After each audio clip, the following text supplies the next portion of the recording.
Universitas Hindu Indonesia atau UNHI Denpasar menggelar kuliah umum yang menghadirkan narasumber Wayan Koster, yakni Gubernur Bali periode 2018-2023. Kuliah umum yang digelar pada Sabtu 4 Mei 2024 di Aula Taman Asoka, UNHI Denpasar ini mengangkat topik istimewa tentang peran generasi Z sebagai penerus masa depan Bali dalam membangun peradaban yang lebih baik.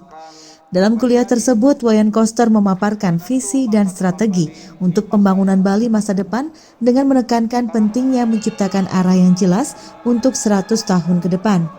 Terkait hal tersebut, menurut Rektor UNHI, Profesor Imade Damriase, hal ini sangat penting bagi institusi dan mahasiswa.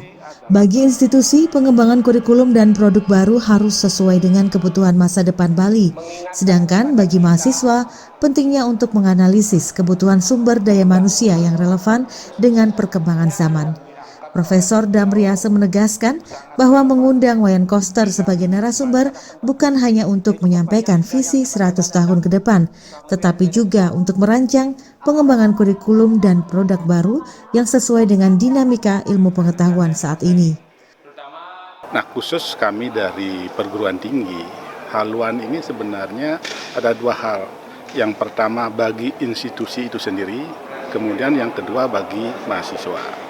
Bagi institusi pendidikan ini sangat penting karena apa yang harus dikembangkan, ya apa yang harus diteliti oleh perguruan tinggi untuk memenuhi apa yang menjadi target pembangunan sampai 100 tahun ke depan.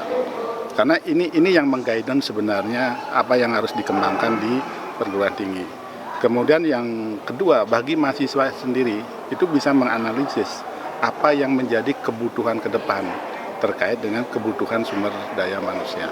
Jadi antara pabriknya dengan produksinya itu harus sesuai dengan apa yang menjadi kebutuhan Bali ke depan.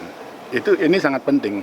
Oleh karena itu kami dari perguruan tinggi sangat berkepentingan untuk mengundang beliau untuk menyampaikan langsung apa yang menjadi target 100 tahun ke depan Bali. Tadi secara rinci sudah disampaikan. Dan ini juga bisa menjadi pengembangan kurikulum, pengembangan prodi baru. Yang perkembangan ilmu pengetahuan ini kan sangat dinamis. Kalau arahnya ada, jelas akan apa yang akan dikembangkan oleh perguruan tinggi. Kalau arahnya tidak ada, ini yang tidak jelas. Maka kalau arah tidak ada, maka yang diproduksi oleh perguruan tinggi ini bukan tenaga kerja terampil, tetapi pengangguran. Karena tidak sesuai dengan kebutuhan pasar. Wayan Koster menekankan peran penting generasi Z dalam mewujudkan masa depan Bali yang pada saatnya nanti akan menjadi bagian integral dalam dunia kerja sesuai dengan talenta dan profesi yang mereka miliki.